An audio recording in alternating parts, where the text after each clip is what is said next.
Hi everyone, I'm Mark Von Olen. I'm the programming director here at the Virtual Cantina Network. I'm also the host of Rebels Revisited on Monday nights and the producer of Daughters of the Galaxy, which airs every first and third Wednesday. We are seeing a message that maybe this isn't live on Facebook at the moment, but are we on YouTube? It looks like we have people visiting us on YouTube. Yeah, we're definitely We are on. looking into it. We are, and I am working to solve that Yep. problem as we speak, sir. Excellent. So no worries. This will obviously be recorded like it always is. You can always find us after the fact. I've been recommending people join us on YouTube. We have it all set through StreamYard and we can see who you are and interact with us. And we'll continue to vamp as we get up and running on Facebook. We're going to get into the meat of the conversation. I'm going to pass it next to Bryce. All right, everybody, Bryce Nyer, moderator for Celebration page. I also run the Twitter account for the Virtual Cantina Network. One of the hosts for Jedi Archives, and starting this Friday, we'll be hosting one of the brand new shows on the network, the Ahsoka After Show. So looking forward to that as well. And just to jump in for a second, it looks like we are live on Facebook now. Yes, I see that. Excellent. I think so. So for anyone who missed, welcome to Ahsoka Eve. We'll do it again real quick. Very excited to have everyone here. We're, less than 24 hours away, or I guess we're literally 24 hours away from the launch of the Ahsoka program on Disney+. We're here with a bunch of the hosts from the network to talk predictions, all sorts of fun stuff. And we're just letting you know who we are. I think you guys know who Dave, Spencer, and I are. And Bryce just introduced ourselves. We have some new people as well, so I'm going to continue it down the line. I am JT. I am one of the two hosts of one of the newest shows on the Virtual Cantina Network. It is the dumbest show that will ever be added on this network. It is the Nerfherder Council, and our first official show is going to be next Wednesday on August 30th. But yeah, I'm not a moderator or anything like that. I'm just a dummy who comes and talks Star Wars with my brother, who you'll meet in a minute. So, Welcome aboard. thank you very much. Thanks for having us. Hey everyone, I'm Gio. I am a co-host of the Unifying Force, our little fortnightly discussion on all things deep and thematic with Star Wars.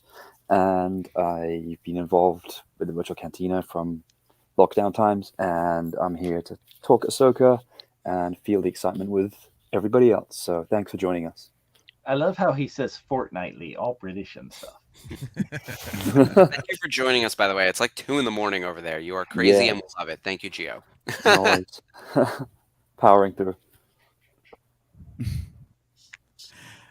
What's up, guys? My name's Adam, AJ. I'm the other half of the Nerfherder Council, the newest show on the network here. Now there are two of them. Yeah, so I run all the tech stuff for us, which is why our show looks so poor. Hopefully we'll get some help now that we're on the network with all the professionals here. And yeah, you can tune into us anywhere you want to tune in. We got our Facebook page, we got our YouTube channel, and you'll be able to see all the Virtual Cantina Network guys on our show sometime. And hi, everybody. I'm Mike Delicard, and I'm one of the moderators for the Facebook group page. I'm also a co-host for the VC Jedi Archives with my buddy Bryce over there and John, who's not here today. And I'm also going to be one of the new co-hosts for the Ahsoka After Show starting this Friday. Looking forward to that. Nice. So thanks for joining us. All righty, we got a full panel here tonight. Very excited to see representation from pretty much every show on the network. Ashley had a miss at the last minute because she is not feeling well, but I will be filling in for anything Daughters of the Galaxy on her behalf. As well as covering all things Rebels. So doing a lot of like triple duty tonight. But as you know, I've been really, really excited about all things Ahsoka, as I'm sure you guys are as well, especially being a lifelong Rebels fan. And I know there are a ton of people here who love Thrawn, people who are just ready for like big lightsaber fights and potentially the return of Hayden Christensen. There's something for everyone to be excited about. So I want to go back around the panel again. We're going to keep going like a clock, just like this. My first question for everyone in the chat, for everyone on the panel, and for also everyone in the chat, what are you most looking forward to in the Ahsoka show? And Dave, we're going to start with you. I mean, it's so many things. Is choosing is just so hard. I want this to show us more about, where's Ahsoka been, what's been going on, is what's up with her. But I also want to know so much more about like our Rebels family, right? Is I want to know what all's been going on with them, where they are. We've gotten little hints. I think on our overlay we had some other things covered up when we popped in. Like, what's up with Zeb? We've seen him for like this long. Tell us all about those. But here's the but. I don't want it to completely take over the Ahsoka show with another season of Rebels. Yeah. I want this to be Ahsoka. I think that's a fair concern. I think that's going to continue to pop up. All right, Spencer, over to you. What's the thing you're most looking forward to? Big Blue. He's the one thing I've been looking forward to since literally, I mean, when they made the announcement first and foremost. But I remember being, hoping that the big announcement was going to be given in Anaheim, and they didn't. And I'm glad they didn't do it in Anaheim because I was there for the announcement in London. And when they showed the director's cut, trailer with Lars's face, and he came on stage, and the crowd went completely banana. Yeah, I'm freaking stoked. I mean, I remember reading Heir to the Empire, and one of the best characters written for Star Wars in literature, at least. And then Lars did justice in Rebels. So, he joins the lineage of the animated becomes live action crossover. So I'm very, very excited for Thrawn. That's obviously my number one. Yeah, I would bet that if we're doing a ranking list somewhere, Thrawn is going to pop up at the top numerous times. Bryce, kicking it over to you, and I know you're a literature nerd as well, so you must know the EU stuff. Is Thrawn your number one as well? He's up there. He's not my number one. I'm very excited to see Lars transition into live action Thrawn. That made me very happy to see that in London. My biggest thing is really seeing what Filoni does with pretty much this is his, right? This isn't really like The Mandalorian where he's with Jon Favreau. Like, this is his baby. I want to see what this is how the story's going to flesh out. Like, not anything specific. I just want to be taken on a journey. I am super excited. I have a feeling that this show is going to move me emotionally. Yep, entering the Filoni verse as it was. It's really this is the start. All right, John, on to you. Well, it's kind of interesting for me because I already know I'm probably going to enjoy the show because on our show I've said a lot that, the modern Star Wars has built up a ton of credibility with me because I have loved mostly everything that they've done. So I think for me, what I'm looking the most forward to is I think it's what I'm hoping for, and that is I am not the biggest fan of the Rebels show, so I'm hoping that Ahsoka kind of gives me a new appreciation for it so that I can go back and do a rewatch and be like, okay, I get it more now. I enjoy this more now. So I think I'm really looking forward to getting more out of Rebels because of the content we're going to be provided with in Ahsoka. Because, I mean, minus Purgles, we know that this show is going to be pretty damn good, so... Purgles are controversial. I will send you a link to some of our best stuff from Rebels Revisited to get you boys started. Nice. I'll have to have you guys as a guest after Ahsoka to relook at Rebels. I've noticed over the past several months, every major YouTube channel has been doing their like Rebels recaps and even Clone Wars deep dives, getting everyone ready for Ahsoka. So it's going to be interesting to see the ecosystem build between live action and animation, and they're definitely pushing that on the Star Wars side. Where have they been for the last couple of months when we've been doing, entire... I was ahead of the game. Summer Snips. That's why, by the way, that's why the sleeveless today. It's the end of the summer of Snips. Officially the end. So got to start wearing sleeves next week. All right, Gio, on to you from Britain in 2 a.m. Tell me how you're feeling and what you're most excited about. And are you going to wake up or stay up to see the premiere live with the rest of us? All right. I will try and do my best. I think I'll do the nap, then the alarm, then the wake up, then the Powerade and the coffee, and maybe a triple shot of espresso to keep me going. But I think once the endorphins and adrenaline kick in, that it's Ahsoka, I'll be fine. To quote Obi-Wan Kenobi in The Siege of Mandalore, I am going to temper my expectations. because Star Wars in the Disney era has been very up and down. It's been a good roller coaster with a lot of amazing content, but some things that have looked really slick and shiny and incredible through the trailers have, for me, creatively been a total misfire. And again, I will say, I said this on our show, which is coming out soon, our 50th anniversary of the Unifying Force. I'll say it again. I've said it a few times on different appearances on the Virtual Cantina Network. The Force Awakens is the most disappointing film in my entire life. So Ooh, shots Ahsoka, fired. yeah. So Ahsoka cannot match that ship going down. That lead balloon is the most dense thing ever. Ahsoka cannot catch that, even if Ahsoka crashes and burns within 10 minutes. The Book of Boba Fett, I think, is more creatively interesting than The Force Awakens. And the Book of Boba Fett is a scattershot mess, but it has aspects of season 3 of The Mandalorian.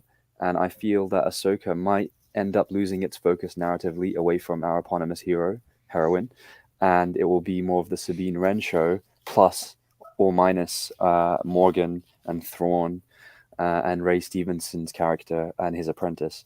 But I'm looking forward to all of these characters being three-dimensional and written well, hopefully by Filoni and under his stewardship, because he is the last remaining bastion connecting us to George Lucas. So if it's his baby, then hopefully it will have that very elusive but still tangible, what is Star Wars? What makes something Star Warsian? That kind of mythic, Western, exciting feel. I hope we will get that with Ahsoka. And you're saying sort of the similar thing to Bryce, where it's like in Filoni we trust over here to craft the story for us and make us feel the thing. I get that as a Rebels Yeah. and Clone Wars fan. Filoni has a lot to do with that. So For sure, yep. and I actually think I do tip my hat to Timothy Zahn for inventing Thrawn in the first place, and George Lucas allowing him that huge sandbox to play with in the 90s with the EU.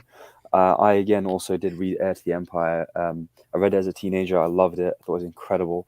And we're actually now exactly in the Heir to the Empire era. If we look at combining Yes. the timeline from EU and what Disney's done.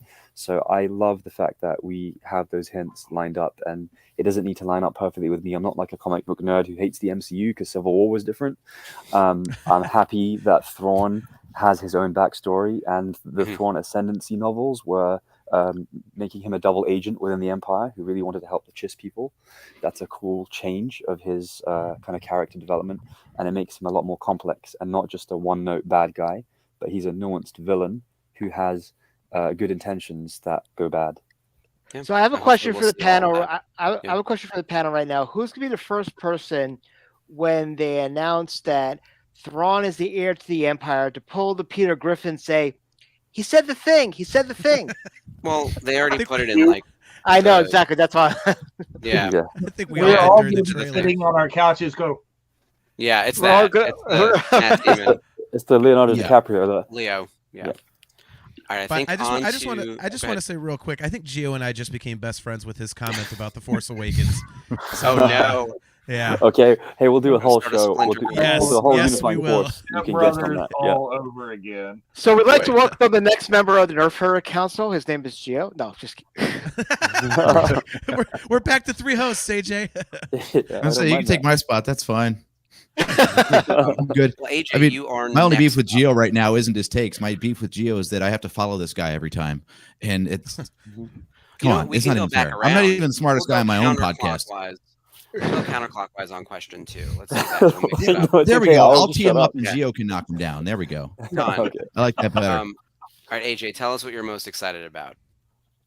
So I'm most excited to see how these animated characters translate to live action.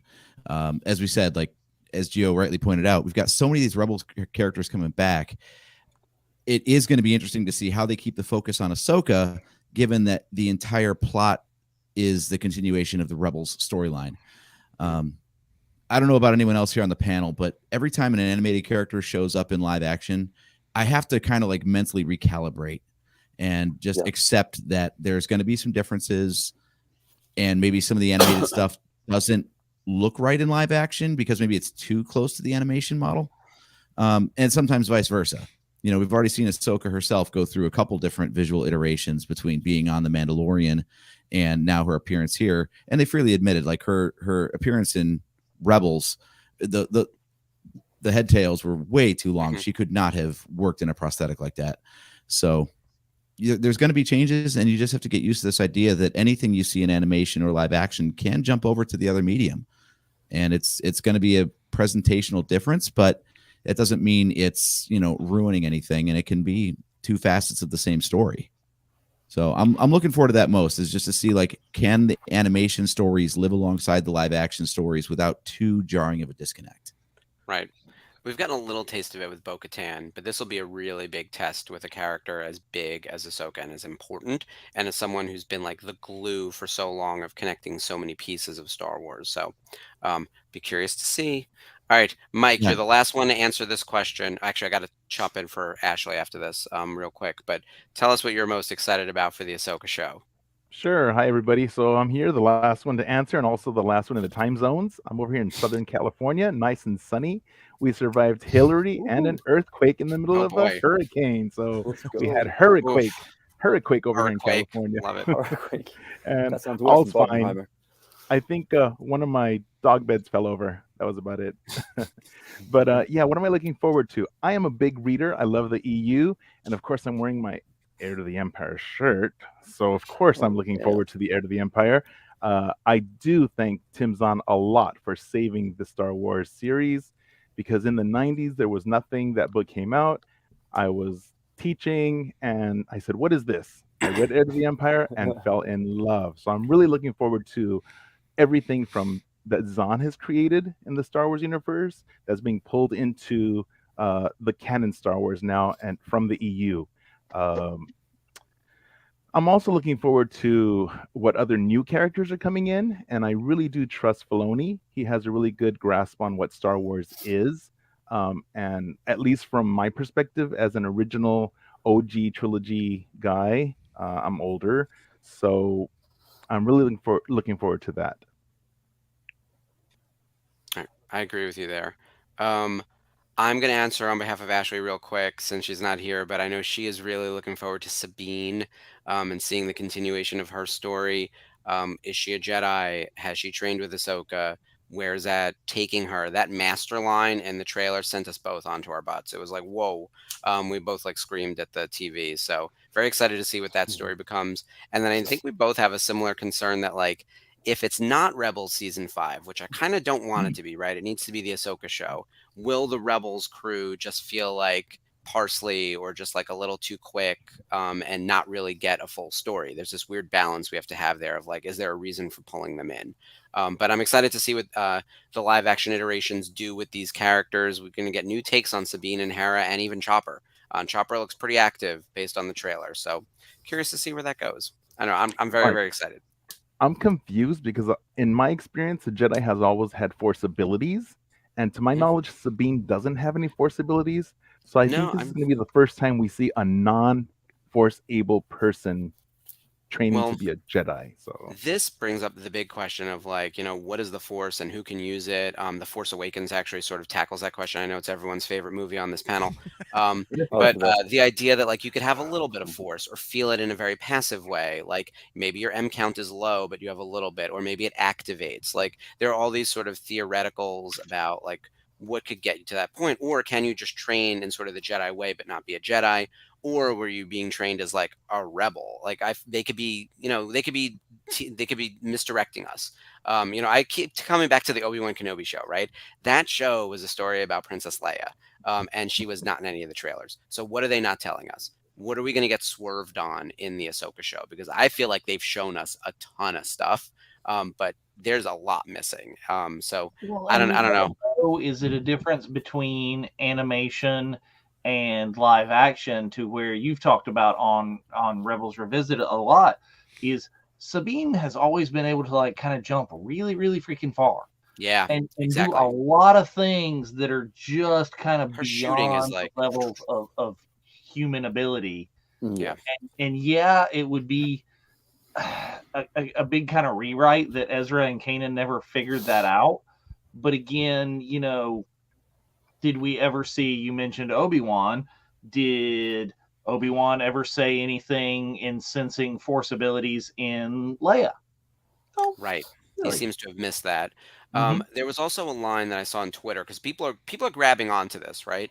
So someone said that if you rewatch Rebels in season 3, when the Bendu first awakens, it's actually Sabine that's the one that wakes him up, which I thought was interesting. And I was like, okay.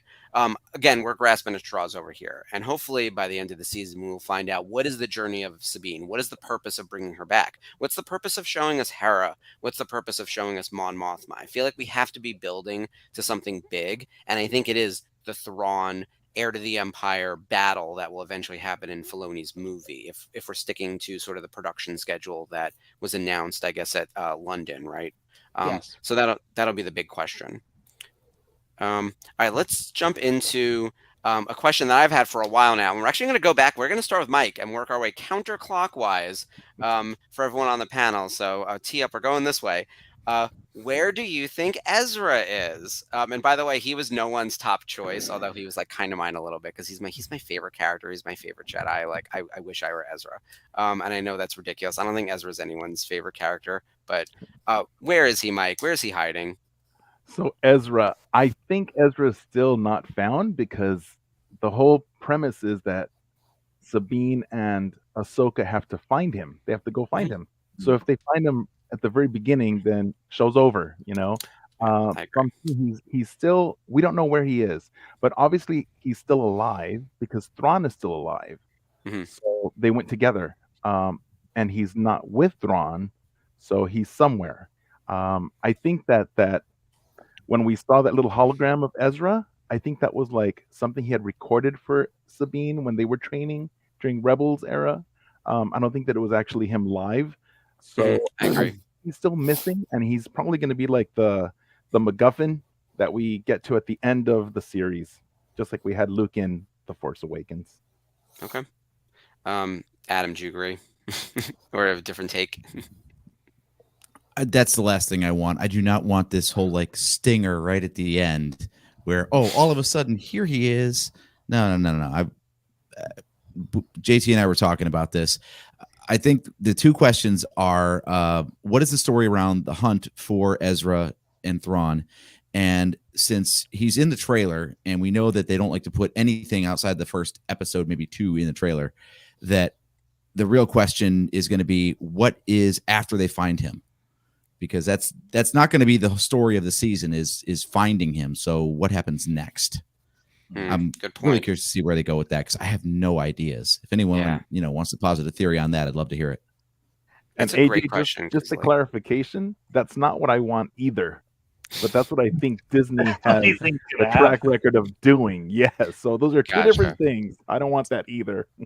That's fair. That's true. They did let us know that Mark Hamill was in The Force Awakens, and I mean technically he was.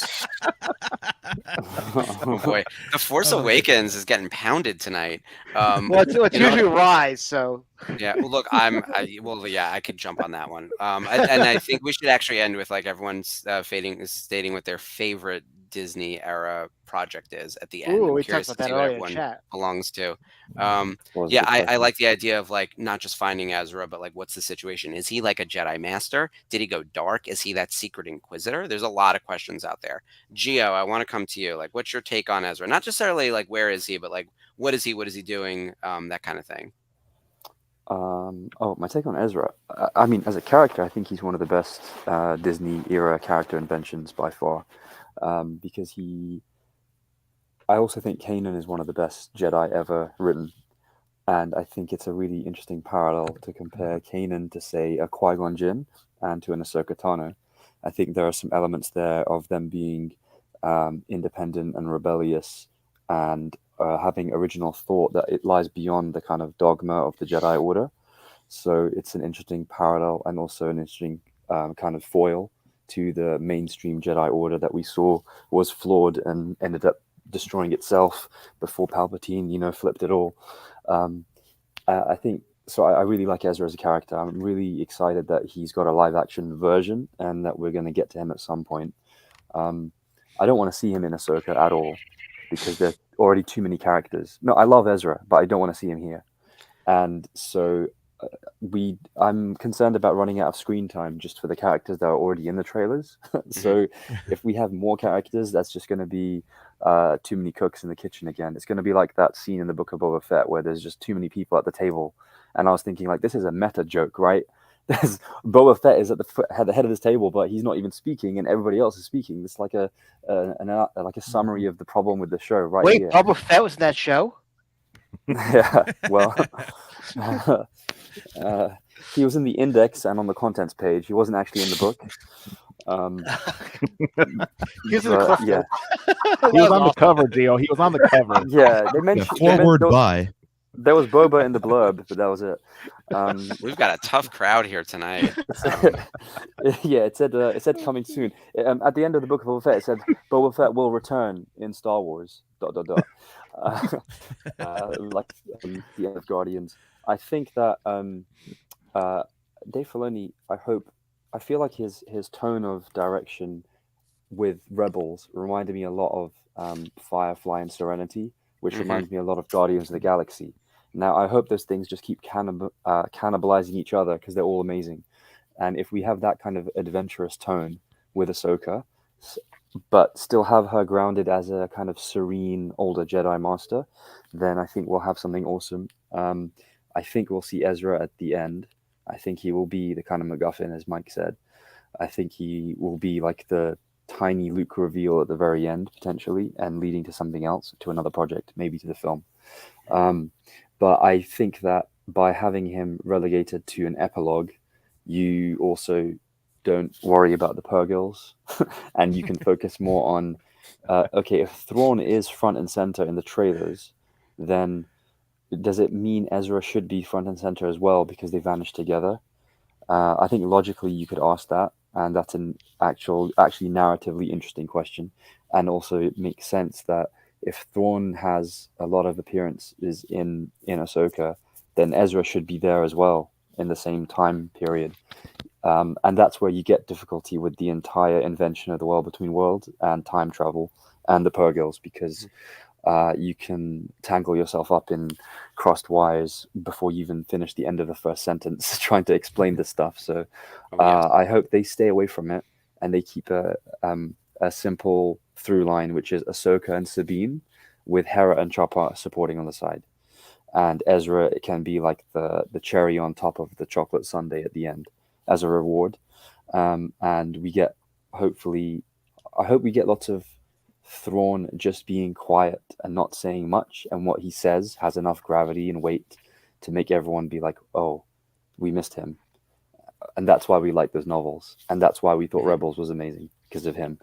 And I hope his delivery is exactly the same as it was in Rebels, because I wasn't convinced with the first CG look of Thrawn, I'll be honest. I hope the visuals are better, but I don't really judge things by trailers anymore, as I mentioned with The Force Awakens. Don't cry now. We definitely can't trust any trailers presented in any way. You asked a lot of good questions there, and I think what I want to do is, like, as we save this recording, is come back to this at the end of the series and figure out who was right and who had interesting thoughts, that like how they landed and all of that. It's going to be really fun to come back and watch this like 8 weeks from now. All right, I'm going to move on to John. Where do you think Ezra is? What do you think he's up to? Do you agree with Gio on any of those points? Not about Book of Boba Fett. I thought that was just a really fun show. I was entertained. Anytime you got a Rancor running around kicking ass, I'm like, sign me up, dude. Like, it's simple. I enjoyed it too. I enjoyed it too. It was fun. But I think everyone's brought up some really good points. I could easily see Ezra as the MacGuffin. I could see, Gio, you said like the cherry on top of the sundae at the end. I could see that being the case. Personally, I actually think that he is somehow with Thrawn, or Thrawn knows where he is or how to get to him or something, because, in the trailers, we see them saying like, okay, let's go find Ezra, but then it's also, let's go find Thrawn. So I don't know how they're going to go on these two separate quests in this one little 10 episode series. So I really think that they're tied together somehow. So I think like both of those things are going to be tied together, like finding Thrawn is finding Ezra or something like that, something of that nature. I just, and AJ and I talked about this on our show, and you just brought it up, Mark, with the trailers, they show us things in the trailers, and if it's one thing that we've learned is that you get all these really cool visuals, and most of the time it all happens within like the first 5 minutes of the first damn episode. So Yeah. we've already got Thrawn, we've already got the holographic message from Ezra. So I'm wondering if they don't just pop out with the Ezra thing right away, or maybe the first scene is Thrawn like coming out of hyperspace on those god awful space whales.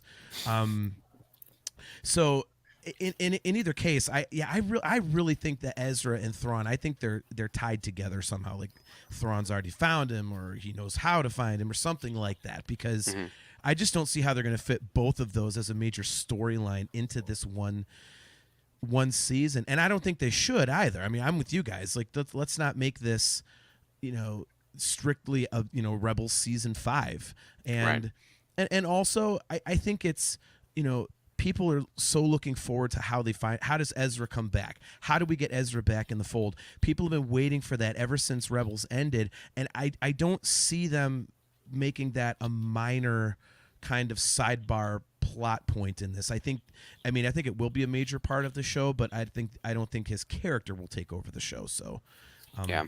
kind of a long-winded answer, but that's I get exactly where you're coming from, though. Like, and I'm struggling with that myself. I would love to see a whole season of the Ghost Crew come back, and Ezra and Sabine and Ahsoka and Chopper and Hera doing their own thing. Bring back Zeb too. Bring back Callus. We'll recast him. It'll be great.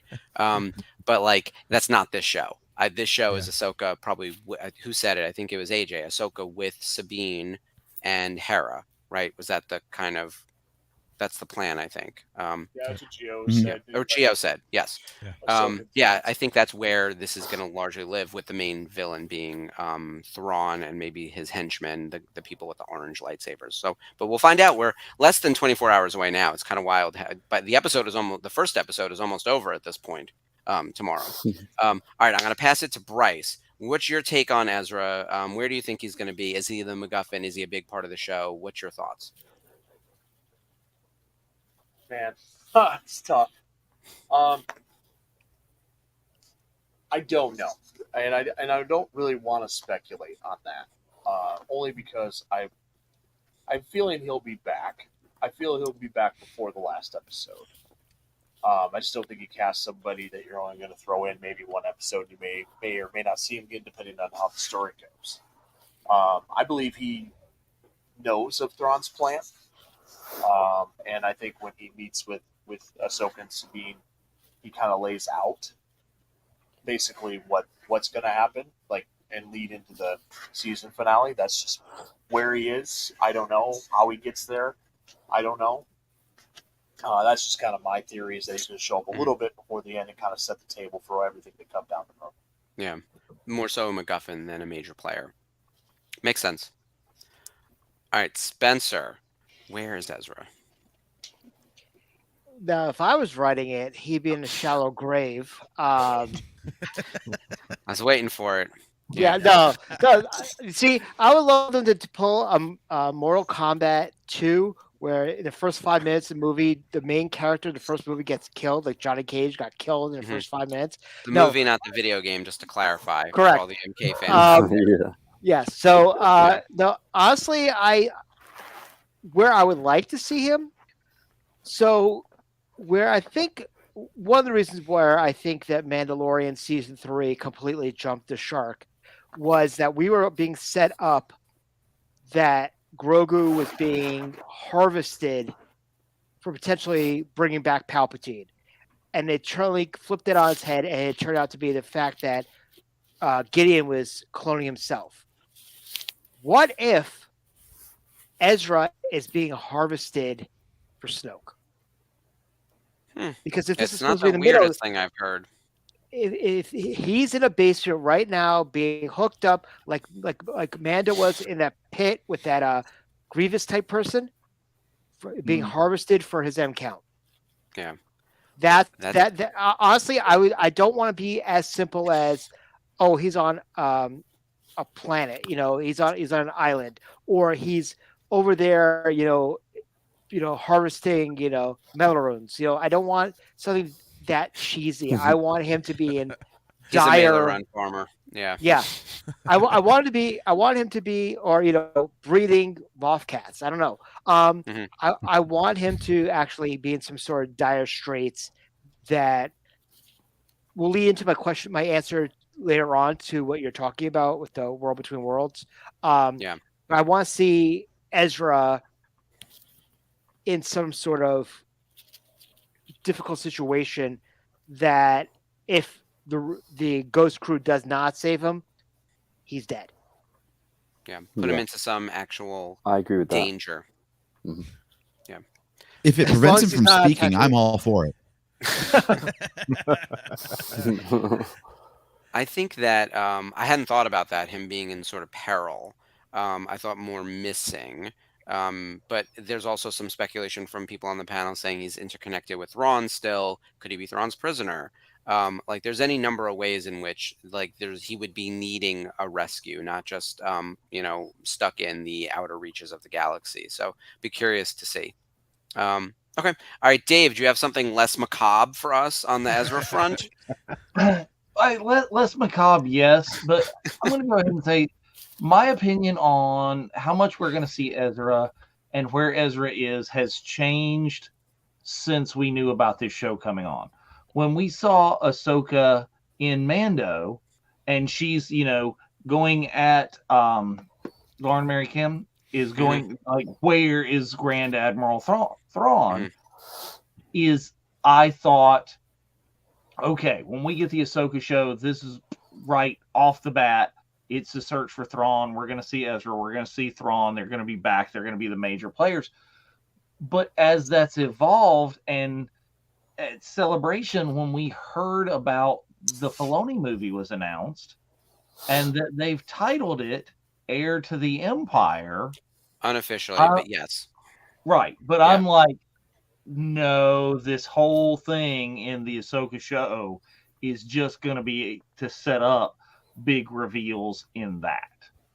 I think we're going to see a lot less. Is we're going to have to sit here and look for what you were talking about. Where's the bait and switch is where that it's now the young Leia show.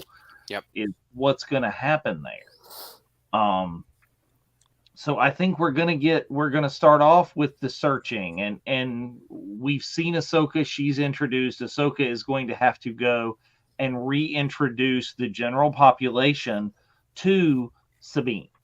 She's going to have to search out and find Hera, and then we're going to have to see about Hera and whether they go find Zeb or whatever else happens along the way. Finding where Ezra is and finding where Thrawn is going to be, in my mind, as soon as they named the Filoni movie, bumped that reveal further back down. Yeah, I think that's fair. Well, you know what the I also working think, title of that movie is for the crew, right? It's it's Dave Filoni's movie and Ahsoka is his baby, so it's actually called Orange and Blue Harvest. Seriously? I really thought you had something real there. I was like, That's wait a minute. fantastic. I don't know. Welcome Now, to the I Nerfherder hope- Council, I hope y'all.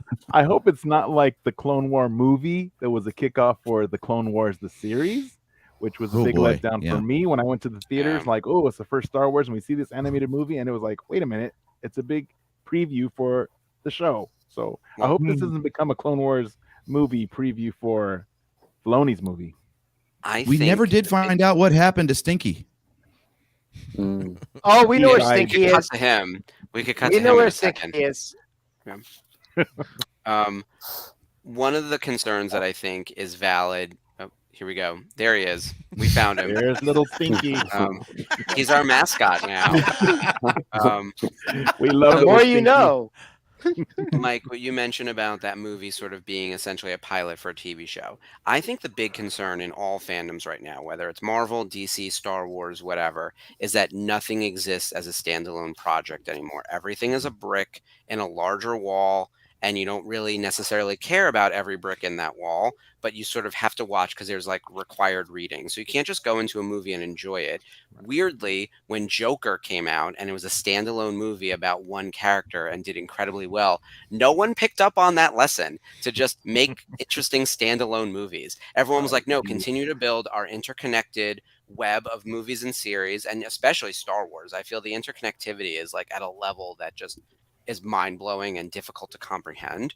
So we don't just have like something like even the Acolyte, which feels really outside of everything else. They're going to find a way to connect it to a bunch of other things that we don't need it to, and therefore make it more complicated unnecessarily. So I think Acolyte everyone is a has that. Skywalker. I can't. If there's a Yoda in there, even I'm gonna scream. So I would love for there to just be a great standalone project that doesn't connect to anything else and doesn't require the us watching all these other shows to get ready for a show. I mean, have you ever heard of doing homework for like a pop culture event? This is in some ways this is kind of ridiculous, right? Like we're all gathering together, being like, "What do we know? What do we not know?" I've watched so many videos about what you need to know You going just into the removed show. the entire purpose of our Yeah. channel, Mark. Basically, yeah. Yeah. And this is our program Yeah. director. The program director, I was like, tune out now. No, it's really, but the fact that it shouldn't be required, right? Like No, it that's the shouldn't. thing that's frustrating. So, but I do think that this show has a chance to really just stand on its own and be an interesting story, even if it will set up Heir to the Empire, which I think, by the way, like Heir to the Empire is printing money. If we're really going to do a movie that's Thrawn as the lead villain and it's going to be called Heir to the Empire, that should attract everyone from the EU fans who felt left behind when Disney created a different new trilogy, right, for a sequel trilogy, and the people who love him from Rebels. Like this should, and the people who bought the new books, this should print money. Oh yeah, but you know they're gonna bitch because they're gonna say, well, this is Heir to Empire, but it's not the book. I think It's you the can get Civil over War that. problem. Yeah. Yeah. Mara that's a Jade, tough one. damn it. Mara Jade. We're Yeah, not going to see no, Mara Jade. I agree. Yeah. Let's bring her in. Mara Let's bring her Jade's in. in the World Let's Between bring her Worlds, in. Dave. Yeah. Which, what a So, Mark- setup. We do have to talk about World Between Worlds, but yeah, John, go ahead. I had a Oh, question no, for you, Mark, because you brought up an interesting Peter. point. You're talking about like all the rebels that you have to know to get ready for this show, right? And they've always been very good at trying to bring people, making any project its own entry point. And I've actually got people who aren't really into Star Wars, but they're trying to get caught up because they're curious about this new show coming out. And they've been asking me, like, where do I start? And I'm like, wow, that's a really tough question. And it makes me wonder, with all these appearances of Rebel characters that we've seen in the trailer, might those be flashbacks, like live action recreations of Rebels scenes that are necessary primer for the current story? Part of it, possibly. I actually think they're going to reshoot stuff. Hayden's voice in the trailer, I swear that is re-recorded dialogue from the Clone Wars that Matt Lanter did. Like he was not doing new dialogue; it was I old thought the dialogue exact same thing as re-recorded soon as from I heard by it. Hayden. So my Yeah. suspicion is right in there with you, because I think there are scenes like we saw the mural, which is obviously like a set piece now, but like that final scene of Rebels, like the last 30 seconds of her in front. I think we're going to recreate that. I think they're also going to meet up at that mural a few times because she has long hair, she has short hair.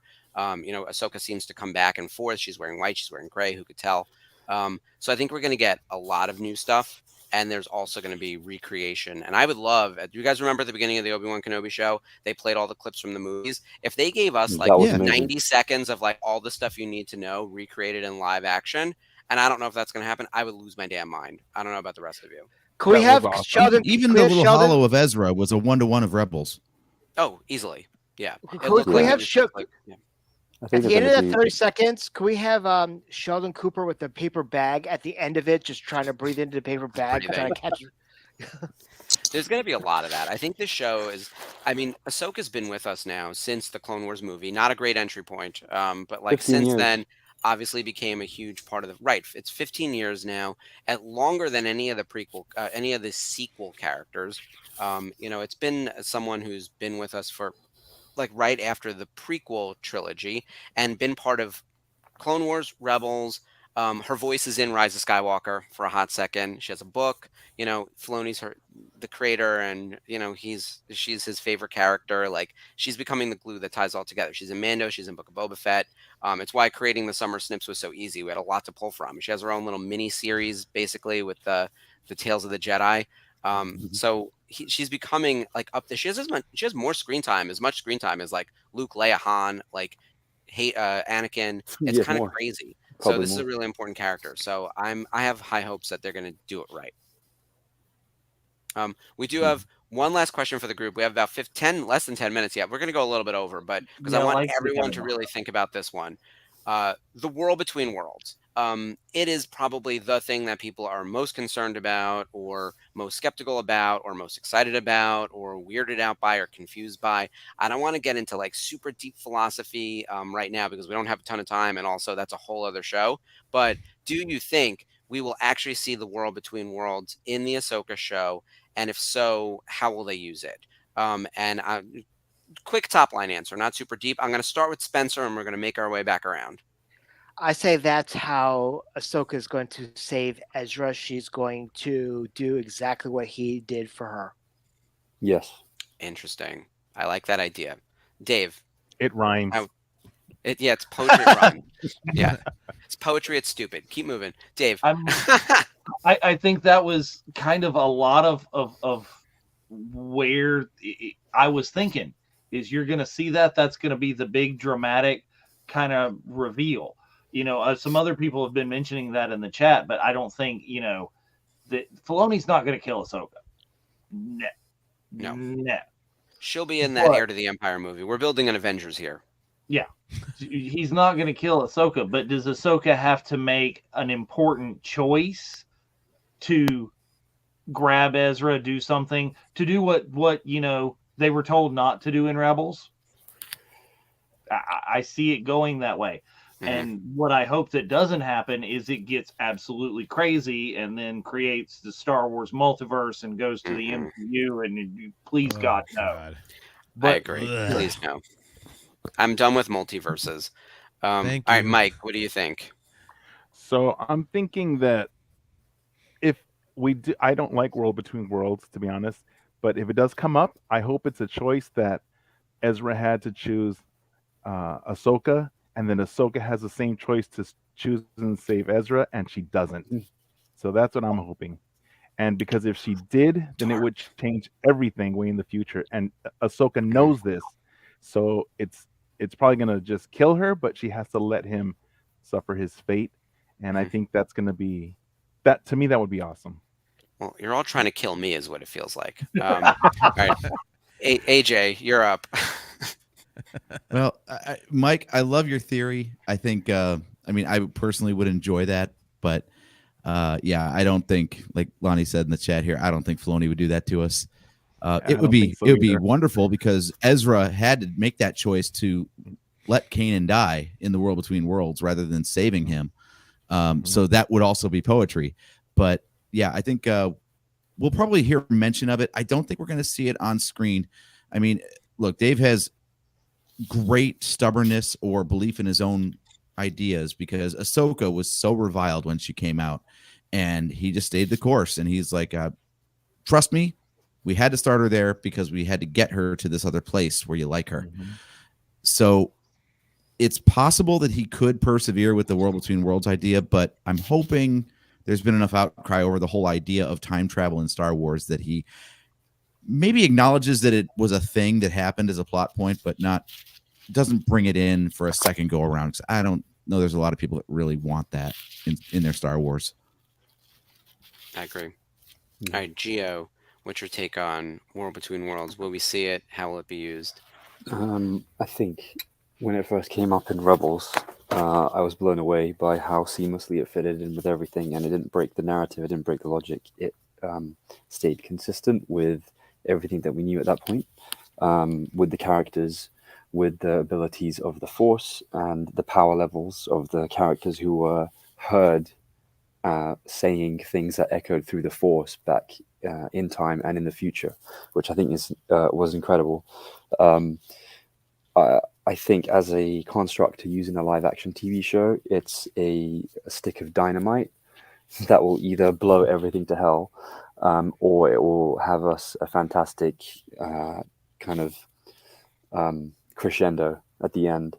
I don't want to see it used more than once, and I would like to see it used in the reverse sense that Spencer and Mike have alluded to already.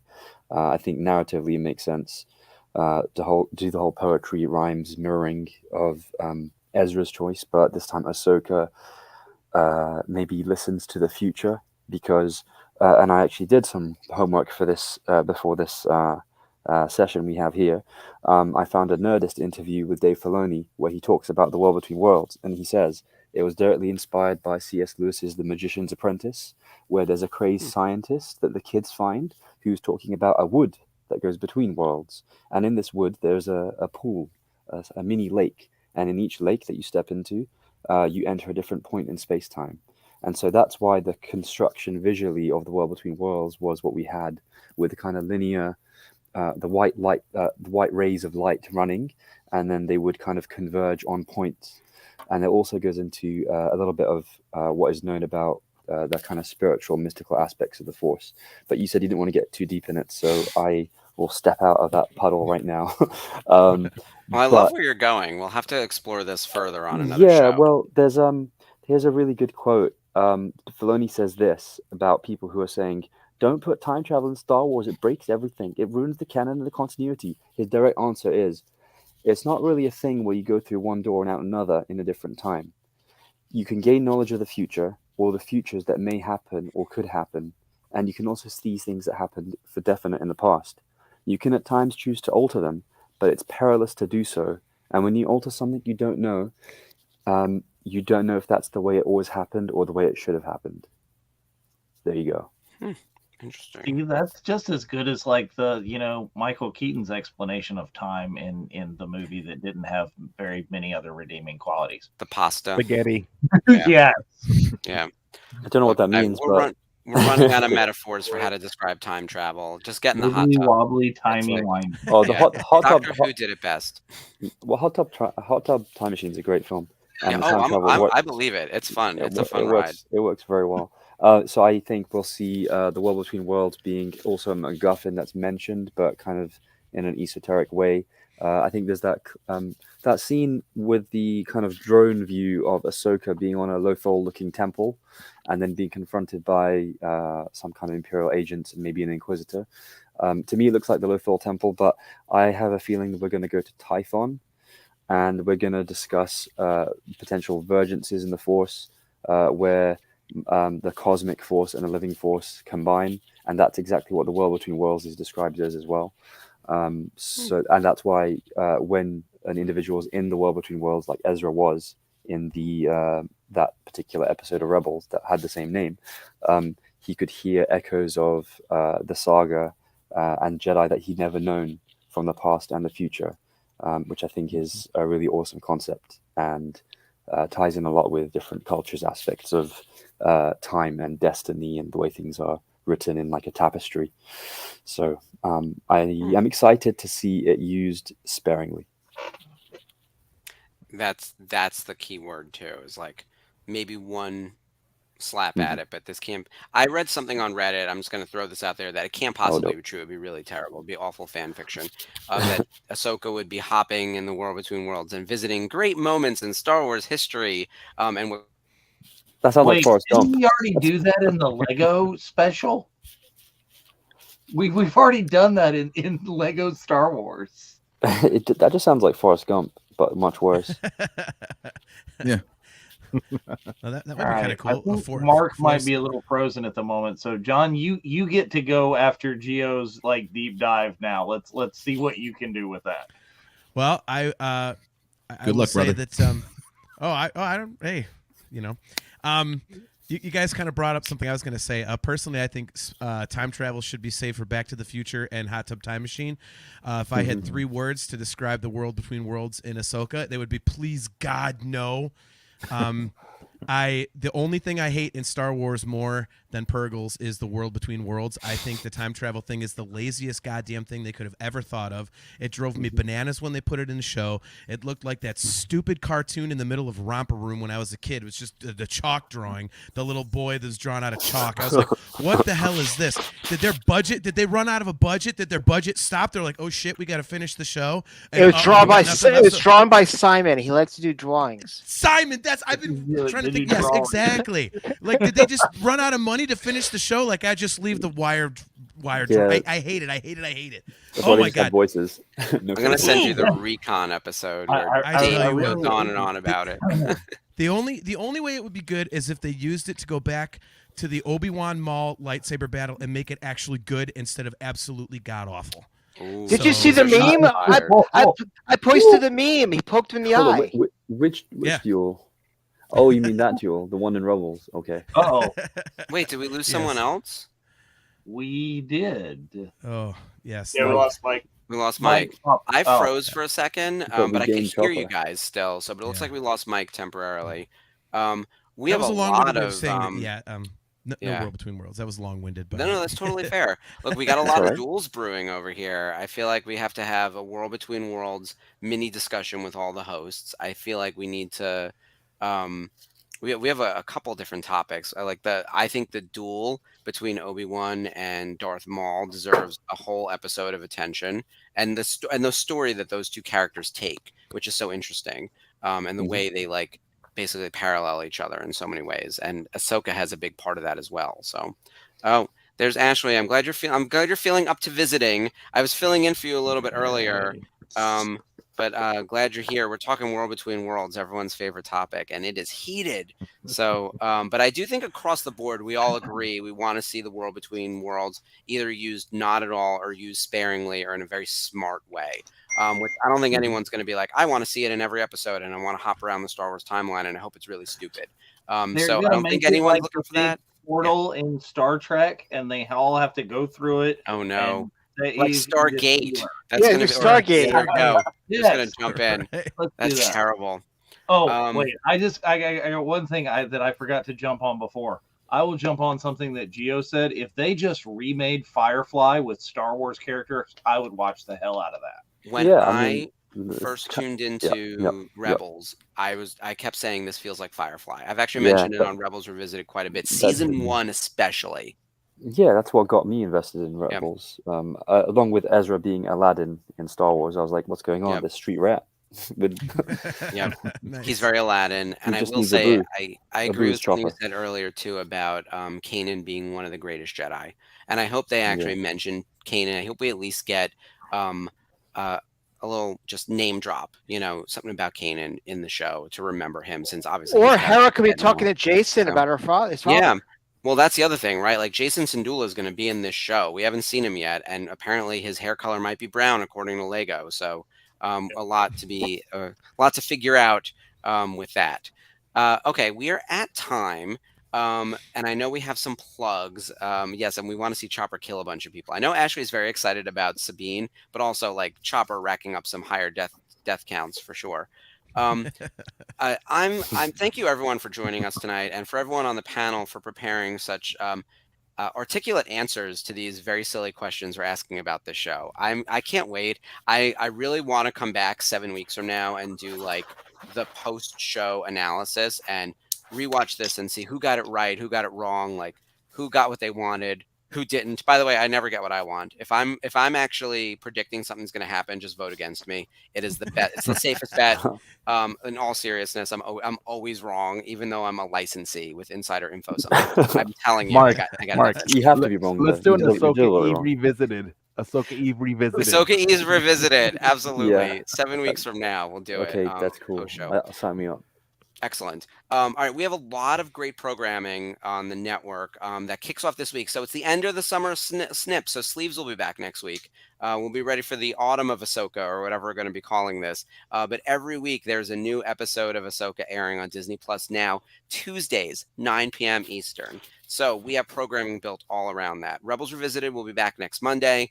And then on Wednesdays, we have our alternating The Nerfherders, which is very exciting, and Daughters of the Galaxy on alternating weeks, which is very exciting. Thursday night on our watch-alongs, we'll be doing Spencer, Dave, Jeff, the rest of the guys. We'll be watching episodes of Ahsoka. And then there's a new show that I'm going to let Bryce introduce, and then I want to pass it over to the Nerfherders to talk more about their new show on the network. So, Bryce, take it away about the after party, or the after show. Yeah, the after show is just going to really be a reaction show to watching Ahsoka. It's going to air on Fridays. It's just going to be John, Mike, myself, and whoever else wants to come on from the network to join us those days, just to kind of talk about the episode and not too big of a deep dive, just overall, like, what we like, where do we think the story's going to go, that kind of stuff. So pretty general, reaction video. Very cool. And that'll be Fridays. And I Friday. want to say Fridays at midnight, so everyone will be able to Yes, midnight Eastern, or no, Midnight midnight Pacific. Pacific. Midnight. Midnight 3 Pacific. a.m. Midnight Pacific. Yeah. Perfect. Excellent. All right, I'm going to hand it over to Spencer to introduce the Nerf Herders, and then you guys take it away about your show. So I've met these gentlemen in Chicago at Celebration. Gentlemen, yes. Please, John, your wife's a bigger man than both you guys. Truth. No, I love them all. But we clicked instantaneously, and they were just starting a podcast back then called Nerfherder Council. And if you see their show, it's edgy Star Wars. That's how the best way I could do it, and they're unbridled, and it's something that is, I think, sorely needed on the VCN. Is sort of that late night content that we don't have personally right now. And they've had the show for a while, and this is actually the first time we're taking a known entity and incorporating it into our programming. So, with that, in further ado, I'm glad to announce that the Nerfherder Council is now a part of the Virtual Cantina Network family. And John and AJ, welcome. You guys have been part of the family for a while now, but you're part of the network, and I'm very excited to have you guys join us next week. Well, first of all, thank you for having us, guys. It's really an honor. I mean, you guys have built this thing into something enormous. So to even be considered for this, it's awesome for us. In terms of us being edgy, the one thing I would add to that is that we're not trying to be. I think the one thing that AJ and I have always done is we just wanted to sit down and BS Star Wars. And we have added other content to it too. We'll talk Marvel, we'll talk movies, anything nerdy, but it's mostly Star Wars, But we don't. We're not setting out to be edgy. It's just we're just honest with what we think, and if we really dislike something, we'll say it, and if we really like something, we'll say it, and if something funny comes to mind, we'll say it. So, but yeah, the show's been around since 2015, so it's been a while, and it's really like basically an excuse for AJ and I to hang out. We're brothers, and we've had a blast doing it, and we're terrible at promoting ourselves, but I'm proud of the content that we do because it is honest. If nothing else, it's honest. We don't try and shill for anything, and if it does sound like a shill, we'll be honest. I'll fanboy about stuff more than just about anybody. So, but yeah, I love doing the show, and it's an honor to come do it with you guys, man. Because I think. I've watched a lot of your guys' programming, and Spencer, obviously, as you said, we've been friends since Chicago, and it was, like you said, pretty instantaneous. So it's really an honor to be here with you guys. So awesome. And so you guys are going to debut next week, and what's going to be your first subject that you guys are going to discuss next week? Go ahead, AJ, since you didn't talk when you were supposed to before. No, look, someone's got to tee me up on these things. Okay, I'm not a podcaster by trade. I did tee you up. I prefer the audio version when no one had to look at my face. But anyway, no, we're like most of the rest of the Star Wars podcasting, universe. We're going to be talking about the first 3 episodes of Ahsoka at that point. I'm actually glad that they switched it over to Tuesdays because that gives us a day of breathing room to catch up on the 3rd episode before we have to broadcast about it. Yeah. We were planning on rushing home from work and having to squeeze in the viewing and get our thoughts together with 20 minutes to spare before we went live. So this actually gives us a day and 20 minutes instead. But yeah, we'll be covering the first 3 episodes of Ahsoka, and whatever detours come to mind along the way, because we really have a hard time staying on one thing only. Yeah. So if anyone wants to jump in, join us on that. That's great. We're all gonna have plenty of thoughts and plenty of time to talk it out. So just hit us up.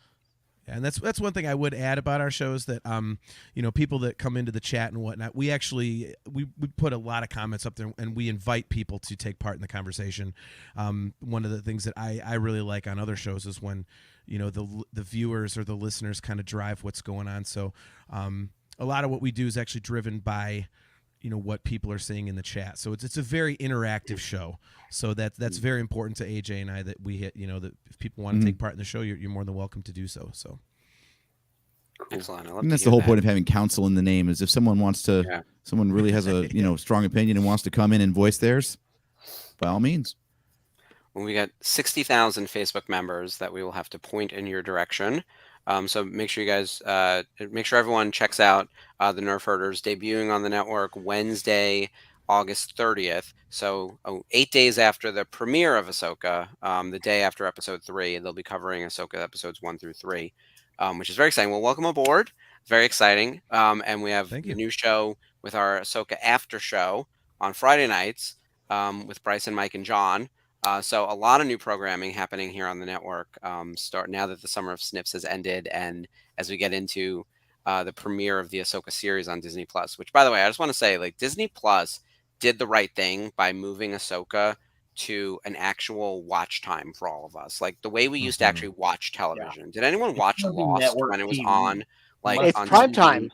At primetime TV, 9 o'clock, ABC, Lost, and then the next day you go to the water cooler and you talk about it. Like, we've Yeah. missed that with streaming forever. Even with WandaVision, when we were all kind of home, like, you still had to like wake up early, and then spoilers were on Twitter. This time around, we can all be in it together on Twitter if you want to be in the moment, or at least you know when it's coming. Like, you're not just going to wake up to disaster. So And you can I'm also very jump excited right that from they're you moving could quickly. jump right from happy hour at Yeah. 7 o'clock right Exactly. to go watch it. Ahsoka Live. So, You and that, know, I should mention too, we're keeping our happy hours where they are, so you can do a pre-discuss happy hour if you just can't get enough of us, because we keep you busy every day of the week over here Right. on the VCN. But right after happy hour, you can jump and we can all watch Ahsoka live on Disney Plus at 9 p.m. Eastern, 6 p.m. Pacific, which is wild. So Yeah. it took It's long good. enough for everyone to figure 2 this a- out. 2 a.m. UTC. Yes. Yeah, exactly. And 2 a.m. for everyone in Britain. Yeah, Leo is left out in the cold. that's rough. But Yep. Gio's awake. Gio's awake. He'll be watching it. Barely. Yeah, Yep. I'll try and come in. I might try and give one of you. I'll give my mobile number to all of you. You can all be ringing me at Oh, no. 1:55 a.m. Yes. That is But terrible. two Wake-up quick call. things we're going to Get up. quickly talk about before we bounce out. First and foremost, I put up a new contest that we're doing on the VCN. Family member Chris Bartlett, who's known for playing Zero, the droid, in The Mandalorian, graciously donated a Funko Pop signed by Chris and did a drawing on the side of the character. Now it's open to anybody who's involved in the channel or the group. You don't have to be an admin. You could be anybody who wants to be there. Put the word Zero into that comment block, and right after episode 3 next week on the Virtual Cantina Watch Along, we're going to do a live drawing for that particular pop. So thank you very much for Chris. And also, gear up. Tickets go on sale December the 1st for Family Vacation 2 as we are going back to Cali. It's going to be an incredible trip filled with many meet and greets, surprises, karaoke galore in every single stop, starting in Los Angeles, California, going up to Anaheim, ending with a family portrait in front of the Yoda fountain at Lucasfilm. So you're going to want to be part of this. It's going to be only 70 spots available. Cool. It's going to be an incredible trip. Excellent. I'm so excited about California. That feels like a million miles away, but it'll be here before you know it. This summer's almost over, but we have a lot of great stuff coming between now and then. What I'm sure everyone is most looking forward to, of course, a week away from the Ahsoka premiere. And remember, it's a two-parter, so 9 p.m. Eastern. It'll be about an hour and a half runtime, I think, when all is said and done for the 2 different episodes. All right, I think that's everything for tonight. Thank you again, everyone, for joining us. Remember to check out everything on the VCN that's happening this week. Remember to like, comment, subscribe to our channel, invite people to the Facebook group, check out our merch on TeePublic. And I think that's it for tonight. Spencer, anything else before we go? No, that's great. Thank you all for joining us tonight. We just made it to the end of Ahsoka and the Summer Snips. We're here, ladies and gentlemen. We're going to see you tomorrow night. Oh, yes. Come to happy hour tomorrow night and then tune into Ahsoka. All right. On that note, I'm going to wish everyone, may the force be with you, and we'll see you tomorrow. Bye. Bye.